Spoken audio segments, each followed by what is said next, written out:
Hi, everyone. Good morning, good afternoon, or good evening, depending on what part of the world you're in. I'm Dan Goodstein, and welcome to episode 3 of the Digital Leader Show. Our goal each week is to make you a better digital leader by discussing key issues and news at the intersection of business, technology, and the humanities as we transform to a digital society and more digital enterprises. We're live each week, Wednesday, 3 p.m. Eastern, noon Pacific on YouTube, LinkedIn, and Twitter. And the recording is available on major podcast platforms the following week. I run a few professional associations focused on automation, AI, and digital transformation, and I lead go-to-market strategy for an AI applied research firm. As always, my co-host today is Alvarenga. He's a recognized researcher, author, and educator at the Robert H. Smith School of Business at the University of Maryland. Carlos, good afternoon. Yeah, good afternoon. Nice to see you again.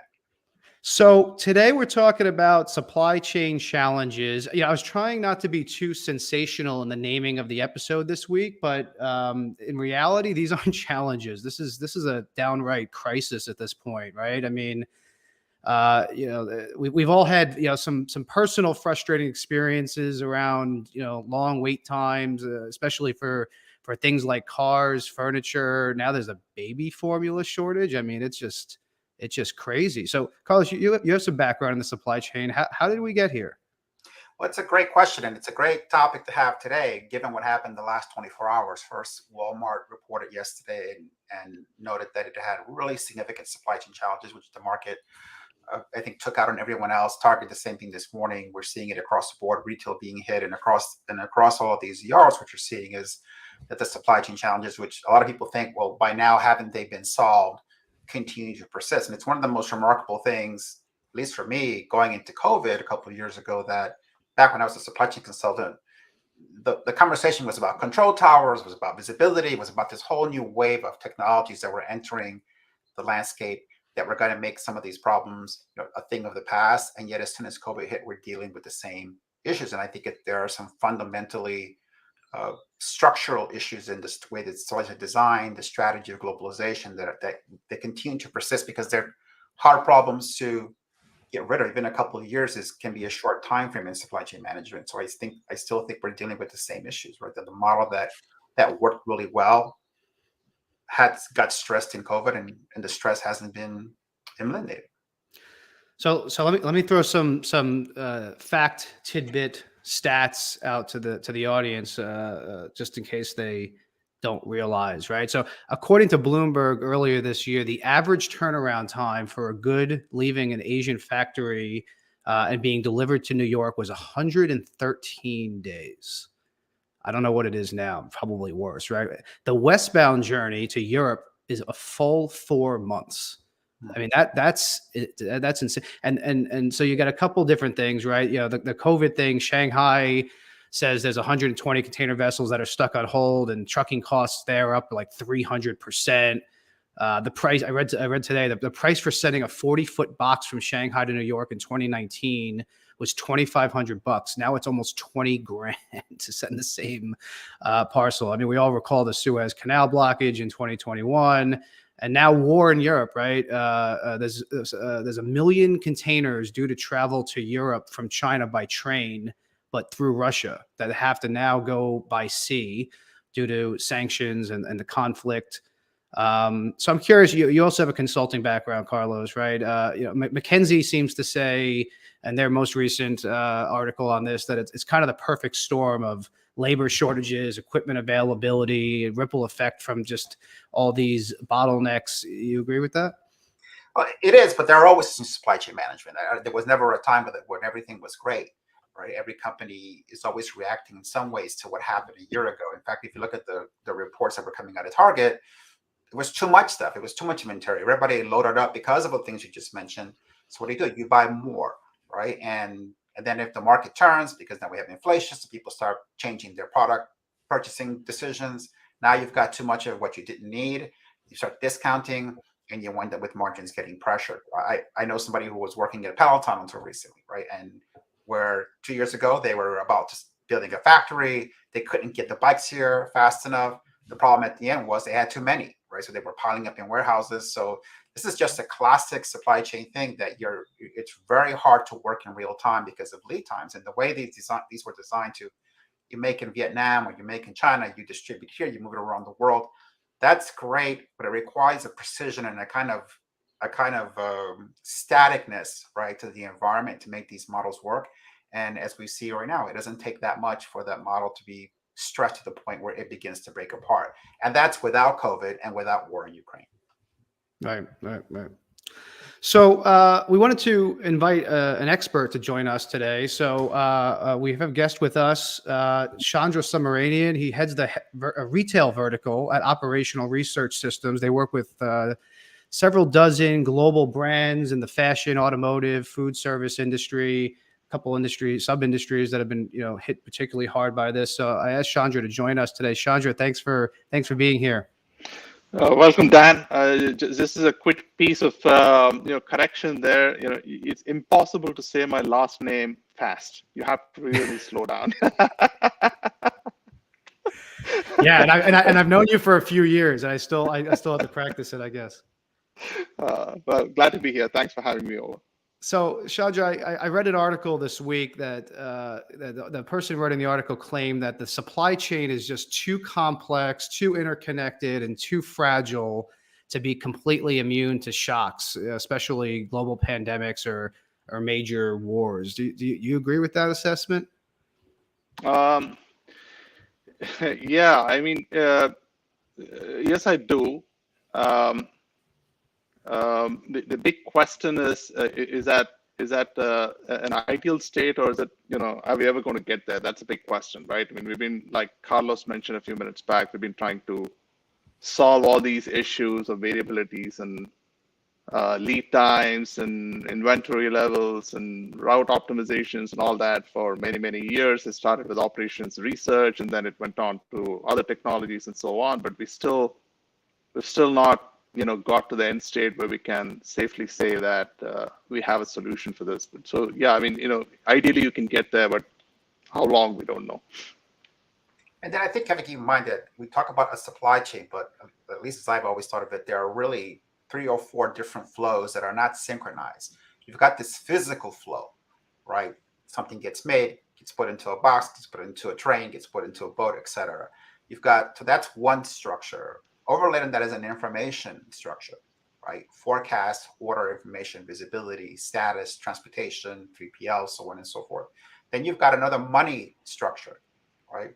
Money exchanges back and forth. And so you have at least 3 where you say, and again, they operate in different ways through different systems. If you look at it, they say the supply chain is a complicated thing, but it's actually in 3 dimensions, right? The physical dimension, the information dimension, and the financial dimension, and they're rarely aligned. And I think that's kind of what you're seeing here. If the goods may be flowing in at one particular point, but the information flowing back from customers or from stores can be in a completely different, almost time zone, right? If you could use that metaphor. So the complexity in the model these models are sort of inherent. And it's, like I said, hard to do on a good day. When you add the things that we're dealing with now, it gets very complex.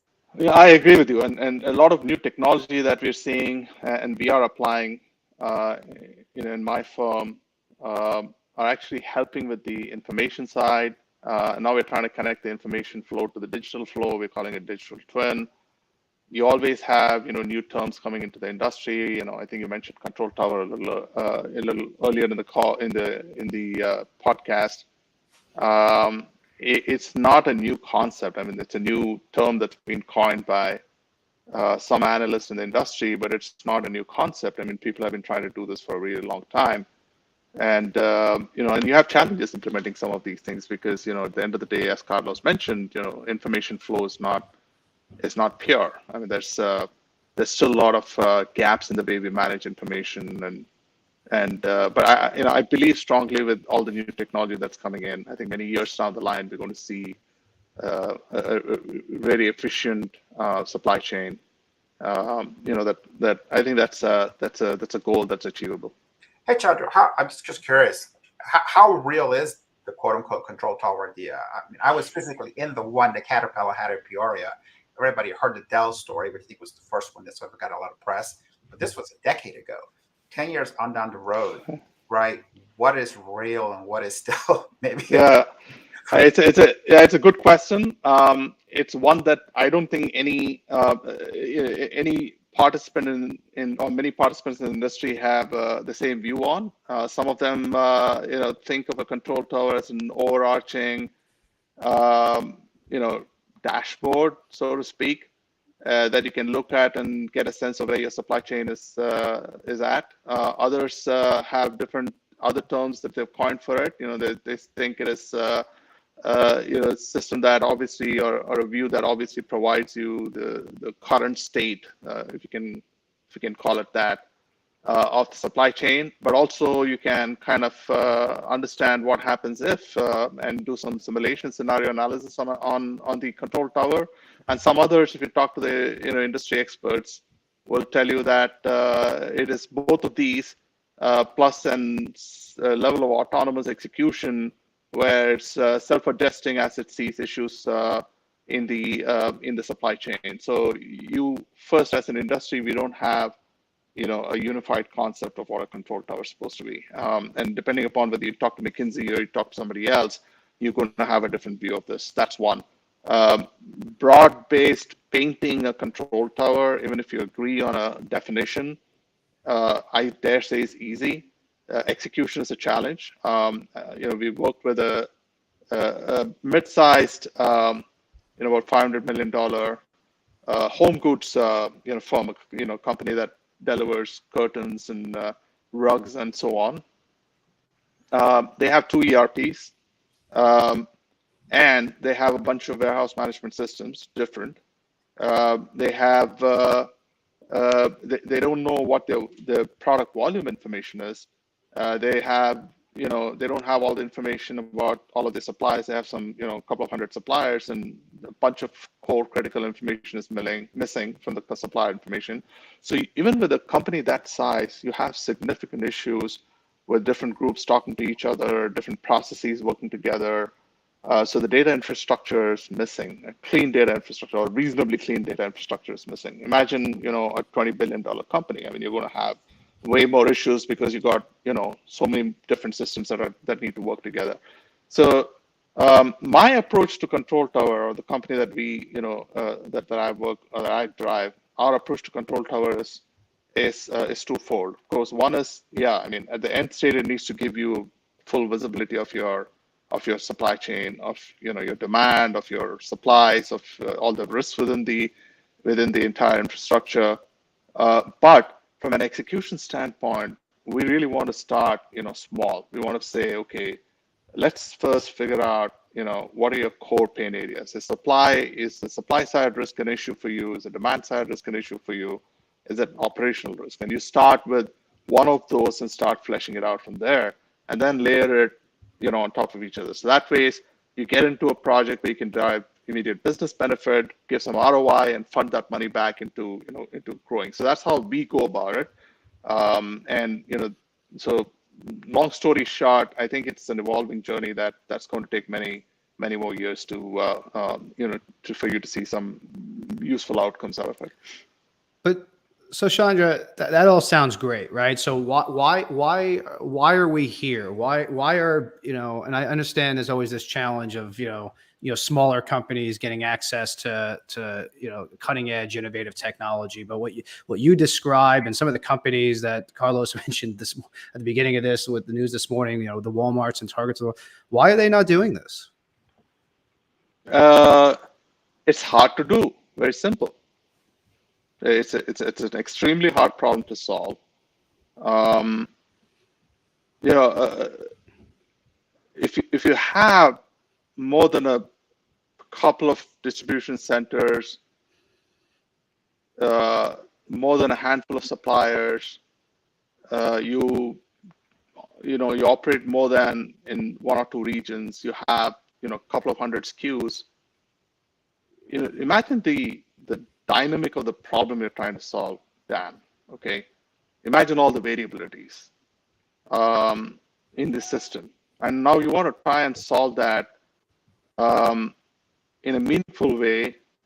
You want to solve it in real time, and it's just a really hard problem to solve. You need experience, you need technology that can you can depend on. And with all the buzz on AI and machine learning, I still think these are nascent technologies that will evolve over a period of time. And plus, you need a political willpower within an organization to drive this change. And most organizations are just looking, here and now. I mean, this is a problem that you need to invest time and effort so you can look good 2 years, 3 years down the line. But, most CEOs change in 3 to 4 years. So, where's the political will to make this change? You got to get in a large organization, get so many stakeholders aligned. So there's a change management aspect of this, which is extremely complex, and the churn. And of course, then you have events like pandemic and other stuff happening, which doesn't help. Do you think COVID changed supply chain management fundamentally, permanently, or is this kind of just temporary change? Yeah, I'm going to be a little, my opinion on this is going to be a little, I dare say, controversial. Okay, we like controversial. Carlos doesn't look like it, but he actually causes a lot of controversial topics on this thing.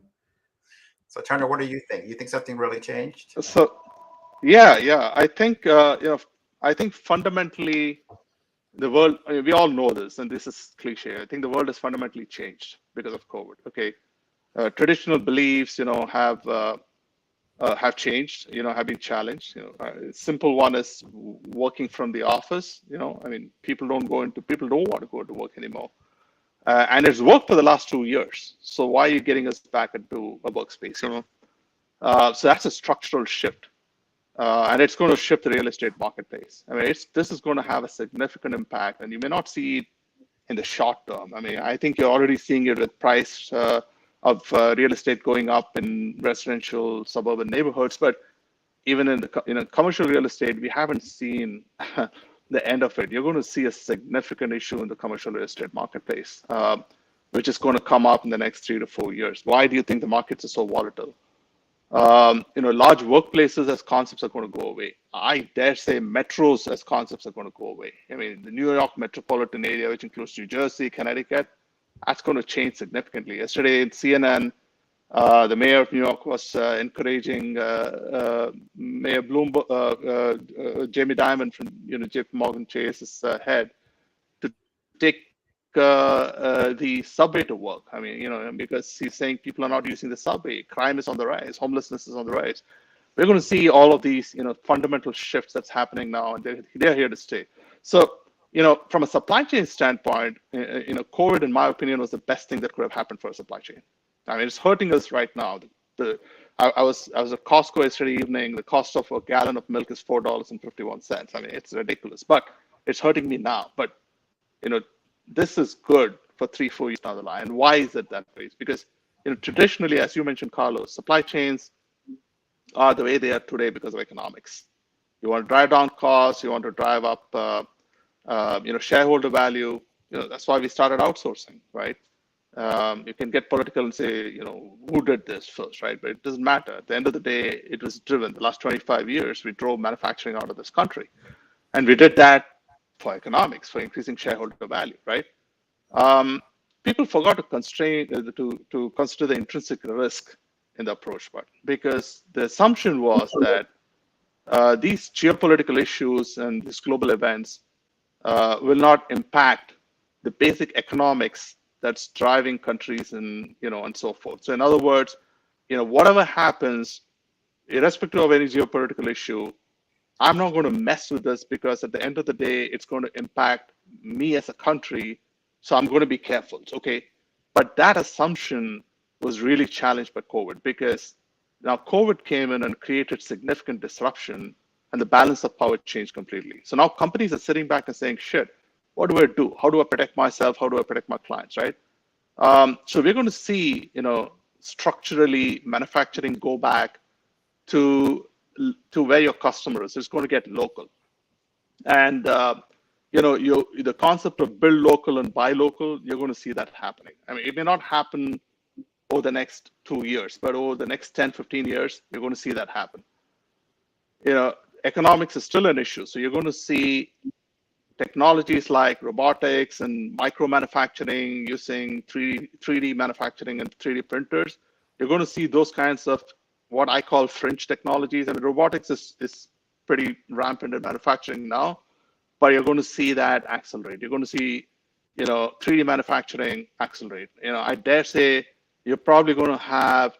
I may be able to set up a bunch of 3D manufacturing units in my garage, and serve the local automotive company with nuts and bolts that can then drive Ford and other companies, right? So you're going to see some of those things happen. Experimental technologies go mainstream. You're going to see new such technologies come in, and you'll also see the price increase in the short term because of the disruption.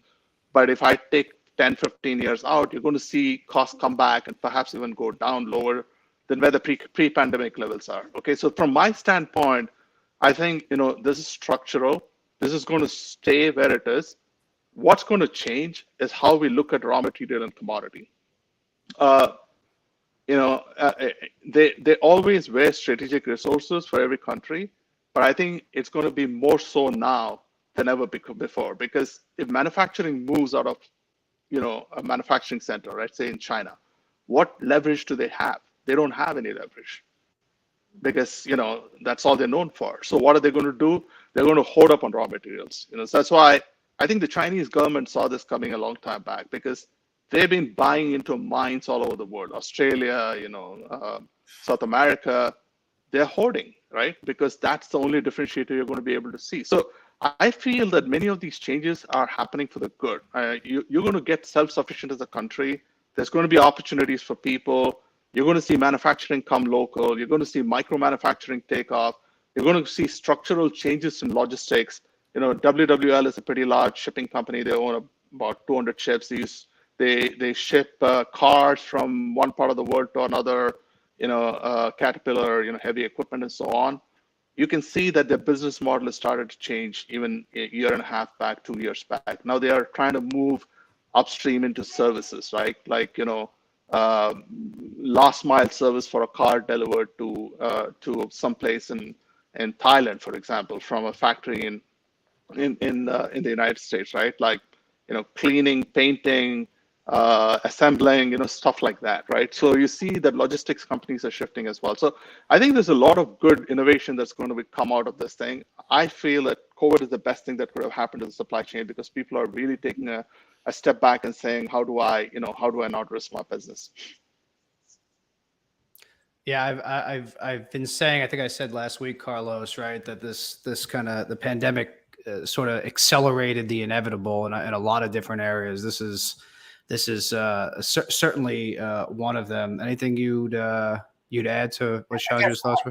I'm not so convinced. I think that so much of it depends on what the other person is doing, right? So, it's in supply chain management. There's always the question of, it's a cliche of, you compete on strategy, do you compete on execution? Most people compete on execution.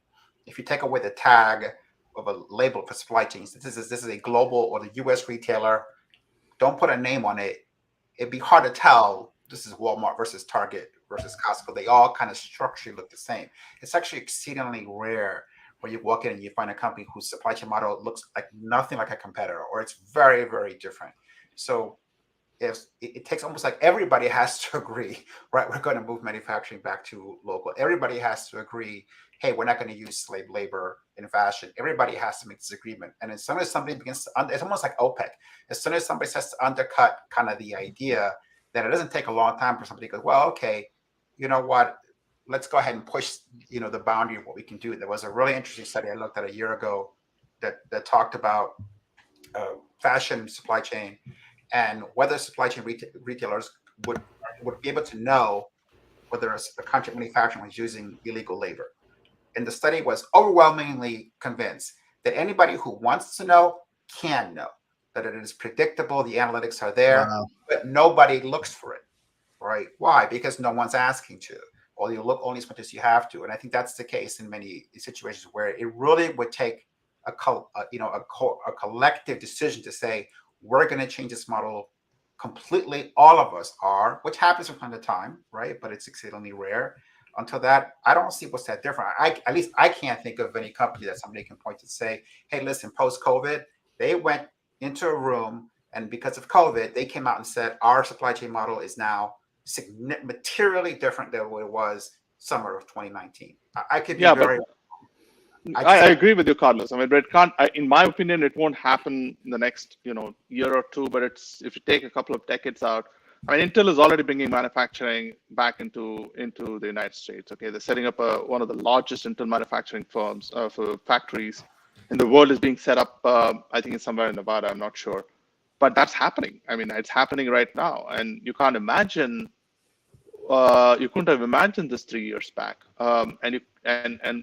Taiwan is a toss up. I mean, the Ukraine-Russia war is kind of telling you that there are countries out there that don't give a damn for what the rest of the world thinks, and they'll go do whatever they want to do. I mean, if Taiwan is a highly strategic asset for China. I mean, they're waiting to see what's going to happen with Russia and Ukraine. I mean, and then they'll do what they need to do. And then what happens? We are all on the hook. The rest of the world is on the hook for China to figure out how they're going to distribute the chips. So I think what you're seeing right now. They shut down the port in Hong Kong very recently, not considering what and how it's going to impact the world's at large. And I understand the country needs to protect its strategic resources, and human beings are. And I want to put it this way, but human beings are strategic resources for the country. Okay, so they're trying to protect their people. They're trying to protect what they're doing, but they don't care whether that's going to hurt chip manufacturing. The shipment to United States or to Europe or to any other part of the world. I mean, they really didn't give a damn, and they just went ahead and did that unanimously. We are being forced. The world is being forced to think about things in a very different way. And I feel we have the technology to make that happen. Over the next couple of decades, you're going to see, mainstream technology that's going to actually accelerate this. A simple example is mRNA. I mean, it was used for cancer research, and within 10 months, the FDA actually approved it. A brand new technology, FDA approved it. New manufacturing process, new technology approved for general public use. There's a book called Moonshot by the CEO of Pfizer. You should read it. It's an exceptionally good book, well written. It's a field book also. I mean, he talks about his life and so on, and how that impacted what he's doing. But you can see that they took a technology that was on the fringe and they brought it mainstream. And it took them 10 months to do it. So it's a matter of I think political will, money, and it's a matter of organizations sitting back and saying, how do I see this 10 years? How do I make myself?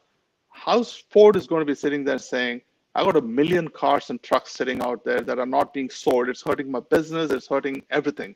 How do I make sure this doesn't happen? It won't take too long for Ford and Intel to put a fabrication facility right out in the middle of Detroit, right? We got people here who want to work, and we got robotics. We got new technology that you can drive. It's the force is happening. I mean, the force is shifting this, and I feel 15, 20 years later, the supply chains are going to look very different. You're going to have a bunch of firms that are in the lower rung of the supply chain. Have you seen the ladder of causation, the ladder of causality? It basically says that AI. It is describing AI, how AI goes from how the original systems was. You're doing seeing, doing, and imagining. I mean, that's the 3 rungs of the ladder. Okay, and basically it says the seeing part was animals and birds and so on. The doing is kind of human beings, and the cave age human beings, the earlier non-evolved human beings, and imagining is where Homo sapiens are right now. I mean, the human race is right now.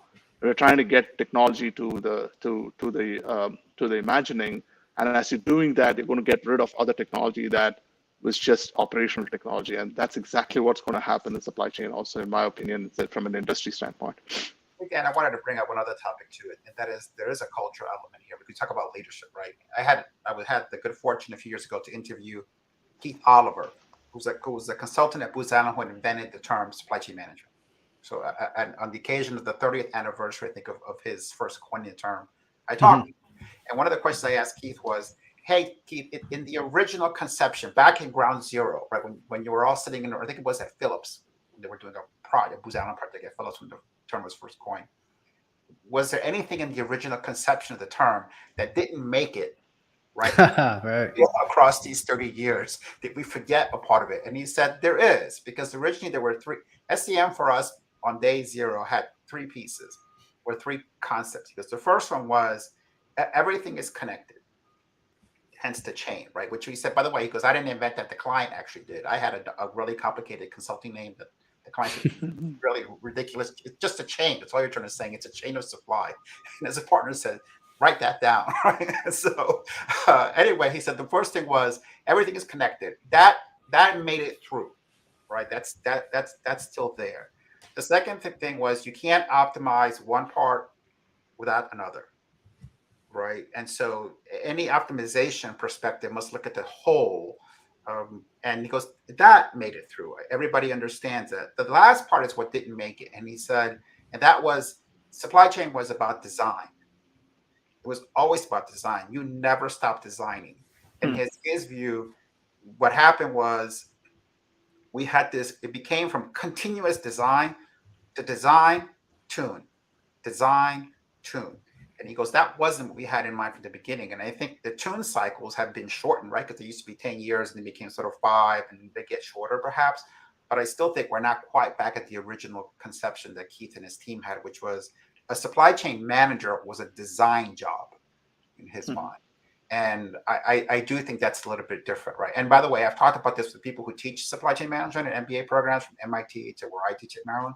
And we've discussed this quite a bit, adding design thinking classes to the curriculum, because sometimes it becomes very OR centric. You know, OR is kind of the heart of supply chain management. I don't know if it should be, quote unquote. I mean, yes, in one way, but it is a hardcore, extremely complicated mathematical discipline, right? The kinds of people it attracts are typically not design types. And which brings to the fact that if you look in the last 20, 30 years, a lot of the big supply chain breakthroughs come from non-supply chain people. Back to my question a minute ago, what was the last big supply chain reinvention? It's Tesla, right? By a person who was a tech guy, right, quote unquote. And you look at Tesla, Zara, right, even back to the original FedEx case, right? For the most part, Bezos and Amazon, of course, right, another non-supply chain person. So it's just a cultural thing that in supply chain people are very good at. So I always say it's perfecting the machine. It sometimes takes somebody who's outside of that world to say, hey, here's a different machine, right? That's and I right. think was the last great example of that. So there's some leadership cultural component to this that I personally think goes back to how supply chain people are educated and the foundation of that discipline, which, you know, that's back to our favorite topic, right, Dan, which is education. Yeah. So I have a question for Carlos, actually, related to this. Carlos, what, in your opinion, let me take a step back. Do you ever think we'll ever, as a world, get to hyper-personalization product of one? It exists already, but at extremely high end, right? So it's there today. If you walk into a Rolls-Royce dealership, right, at that level, but you know, product, certainly, right. And by the way, but what about the rest of the hyperloy? I mean, can I go design a shirt and have it? Sure, you can. There. I think the closest to that has been sort of Warby Parker is a really good example, where they've taken this idea of creating a quote unquote sort of personalized product at a price point that was unimaginable, and that's why that was the key to their success. That's another, by the way, another interesting supply chain example by a non-supply chain person who came in and said this supply chain is crazy. But they're losing money though, no, Carlos? Yeah, big time. But the model, right? Who isn't these days, right? the model itself was a crazy model. We really lowered the benchmark, Carlos. We really lowered the benchmark. Right? You don't have to actually make money. You just have to continue to exist. Wall Street. But try to look. To your question, it exists. I think that yes, this has been the promise of additive manufacturing, for example, right? That this is going to make this easier. It exists today. I think that's one of those areas where if there is somebody out there in the lab somewhere thinking about doing something completely different, that's kind of where you'll see it. This is a really phenomenal idea of, can I make something that's just for you, right? And Exactly. I, And if we assume that that's what every consumer wants I, for a minute, 6 billion people, 7.5, I don't know how many we are, but 7.5 billion people everywhere in the world, assume their basic needs are met, which at some point it will, because there's studies after studies that there's enough food and resources to feed all of humanity as it exists today and maybe even 20 years out. It's just a matter of the supply chain and the will of the people trying to work. But assuming we get there someday, and 7.5 billion people want a product that they want, what do you think a supply chain at that time is going to look like? I don't think there is one, right? You have this is my point. You have a completely different model. It isn't what we have today, where take off the label and they all kind of look the same. I think, and again, there's an interesting paradox between that and the iPhone Tesla model, which is everybody gets the same thing to a certain extent, right? Mm-hmm. But what makes it special is the software part of this, right? The hardware of a Tesla PSD or an iPhone is exactly identical. So they in that business, which I know pretty well, I worked in it for many years, we were able to split the product into two pieces, right? One can be extremely customized just for you. That's why it's possible in that world, right? Because you have this hardware software divide. Where it's just hardware, that's a little bit harder. But even there, it's not impossible, right? And I think one of the areas that I think is really interesting, like I read about all the time, is this idea of mass customization of fashion. You know this probably, I know a lot better than I do, right? It's been one of the things that we keep hearing it's coming. Mm-hmm. Right? You go online and somebody can make a pair of jeans or a suit, or just sort of at a price point which is close to what you would pay for something that's sort of off the shelf. Right. Again, I don't know how real we are, but it seems to me that along with the thinking about sustainability at the very best companies, yes, the people who are working in this space are probably the most creative and the ones who are closest to really thinking of a new way of delivering a product to a customer. And I agree with you, Carlos. And I dare say again, the next 25, 30 years, given, and this is what we're seeing this now with the COVID, I think has accelerated that process. And which is why I feel, despite everything around us, the last 2 years have been the most transformative 2 years for the world. And I think that's going to really push the innovation around manufacturing, distribution, and consumerization of all that. I think it's going to really accelerate the transformation of that. You're going to see significant amount of new technology come in from different parts of the world. And I feel that, again, what's manufactured in China will be delivered in China. What's manufactured in the United States will be delivered in the United States. This whole model of manufacture in one part of the world and bring it to another part, I feel fundamentally that's going to change. It's just, and what's manufactured in India will be supplied to India. And then people will be competing for target markets. People will be, like you said, strategy. People will be competing for brand, for design. That's where we're going to be competing in the future, is how I feel about it. Dan, one other point to make, I think, on the other side of the whole supply chain sort of culture or mentality, is that, at least it's only anecdotal, but most of the cases that I've been involved with or heard where there were big supply chain issues, it wasn't not the operational side where this was the source issue. It was demand planning, it's forecasting, right? Yeah. Go back to my friend who was at Palatine, and he told me, look, we were asking for a forecast. We know how to make bicycles, right? We understand this is our business. Just tell me how many we need. And the answer was more. So, right. Yeah. Just write the word "more" on a spreadsheet, and that was the forecast, right? So when you're I hear you, and forecasting is one of the toughest problems you can solve. But I have to tell you, and it may sound a little bit of as about advertising my firm. My firm's bread and butter is forecasting. Okay, and we've been forecasting in all industries. Right from financial services to to retail, manufacturing, energy verticals, and we bring in cross-discipline from different, projects that we do in those verticals into our products, we've hit pretty high accuracy of forecast. And even in the fashion industry, and we're talking high fashion, okay, like the likes of Bulgari, okay, we've been able to give them a mid to long term forecast in the upper 70s, accuracy of upper 70s, which is incredible. The regular products, basic products like they say, like the underwears and the belts and all that, our forecast accuracy is well over 98%. So we've really figured out a way of working, and I agree with you. And every system software that we offer in the supply chain space intrinsically comes with a forecasting engine, because that is the most important aspect of your supply chain that you need to manage. Yeah, Sean, I wanted to ask you about that. Because you alluded to it before, and you just mentioned now, right? So the work you guys have done has really evolved over the years from a bunch of mathematicians and operational research people, really in a consultative way, to really kind of AI powered. So is that the future? Because so many of the conversations I have, and Carlos and I have been talking about, are people are concerned about this hype around AI. So do you see AI as the future to solving these issues?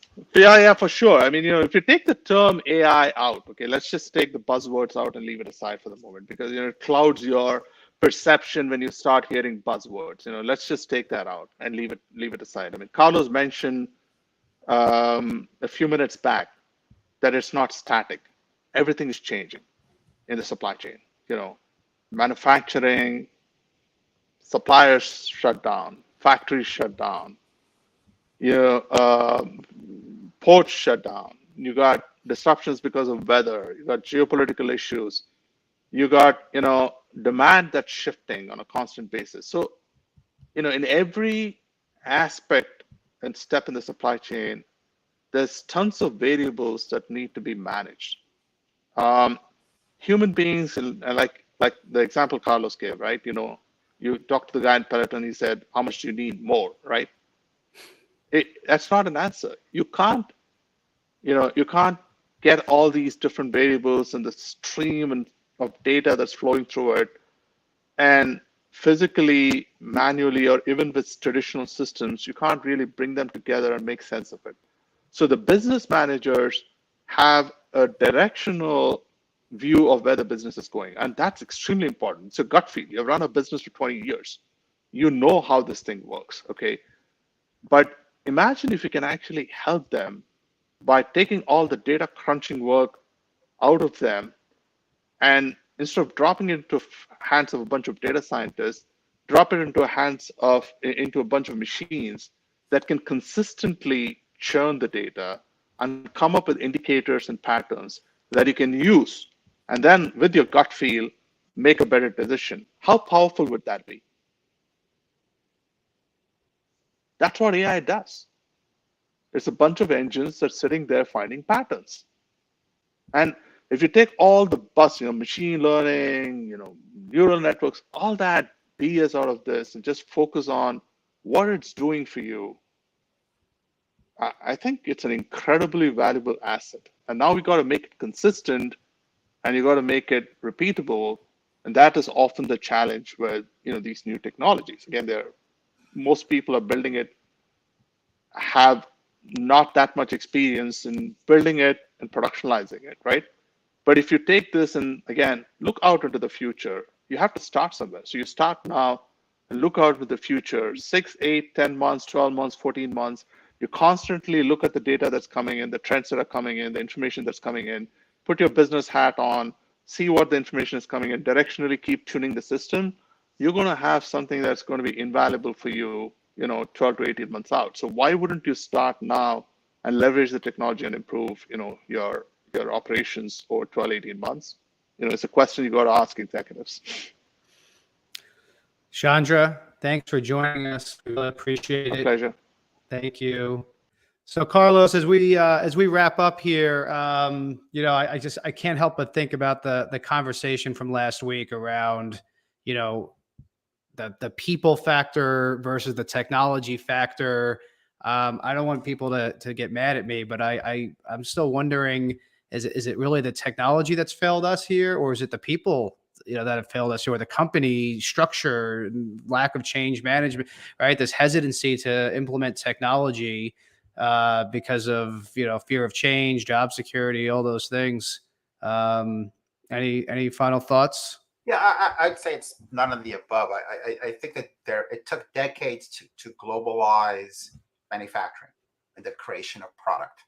Right, it starts in the 70s. I think there was a book about the semi people going to Asia, who I think were the first ones. Some of the fashion product later. So if you think it takes 30, 40 years to take a car that was made in one place for the most part, right, for the most part, and have it now be made in probably dozens of different places, assembled in pieces, reassembled someplace else, right? So, and then, by the way, money flows here, taxes are collected there, quote unquote, economic value is added on some island someplace. All these things took a long, long time, and the driver was, quote unquote, shareholder value, right? This was the way for the corporate structure to create the most value. It then ran into a whole bunch of problems. I still don't see that the fundamentals economic structure that underlies global operations has been challenged today. We're dealing with it. We hope it's going to pass, and then we'll go right back to it. So I think that it is an economics question. And until that gets so completely out of whack because of geopolitical issues or culture or political, whatever it happens to be, what we've had before COVID is what we're going to have when COVID is over. And I think it just makes being a procurement. I always say being a chief procurement officer is the hardest job in corporate America, in corporate world. Supply chain is right behind it. And so it is a very, very tough job. And I don't see it getting any easier. Carlos, I always love the conversation. We'll keep this. I think this is a series. I think supply chain might have to be a sub series. Let us know what you think. If you like this, for those of you watching, let us know if you like this topic. Suggestions as to other topics you'd like us to debate. I think we have some other guests coming up. Carlos, we're off next week, but we'll be live again on Wednesday, June 1st. Did I just say June, Carlos? It's almost June. Jeez. So let us know what you want us to talk about. And in the meantime, have a great week. I hope whatever you're waiting for to be delivered comes soon. All the best, everyone. Good seeing you again, Dan. Thanks, everybody. Take care.